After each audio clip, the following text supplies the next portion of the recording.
ಮದ್ದೂರಿನ ಶಿಂಷಾ ನದಿ ಪಾತ್ರದಲ್ಲಿ ಅಕ್ರಮ ಮರಳುಗಾರಿಕೆ ನಡೀತಾ ಇದ್ದು ಅಕ್ರಮ ಮರಳು ಅಡ್ಡೆ ಮೇಲೆ ಜಂಟಿ ಕಾರ್ಯಾಚರಣೆಯನ್ನು ನಡೆಸಲಾಗಿದೆ.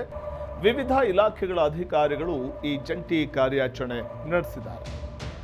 ಅಕ್ರಮ ಮರಳು ಅಡ್ಡೆ ಮೇಲೆ ನಡೆದಿರುವಂತಹ ಜಂಟಿ ಕಾರ್ಯಾಚರಣೆ ಇದು. ಮದ್ದೂರು ತಾಲೂಕಿನ ತೂಬಿನಕೆರೆ, ನಿಲುವಾಗಿಲು, ಇನ್ನು ತೊರೆಶೆಟ್ಟಿಹಳ್ಳಿ ಗ್ರಾಮದಲ್ಲಿ ಅವ್ಯಾಹತವಾಗಿ ನಡೀತಾ ಇದೆ.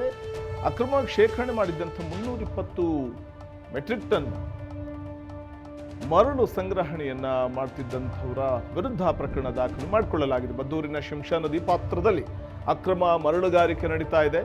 ಅಕ್ರಮ ಮರಳು ಅಡ್ಡಿ ಮೇಲೆ ಜಂಟಿ ಕಾರ್ಯಾಚರಣೆ ನಡೆಸಲಾಗಿದೆ. ವಿವಿಧ ಇಲಾಖೆಗಳ ಅಧಿಕಾರಿಗಳ ಜಂಟಿ ಕಾರ್ಯಾಚರಣೆಯನ್ನ ನಡೆಸಲಾಗಿರುವಂಥದ್ದು.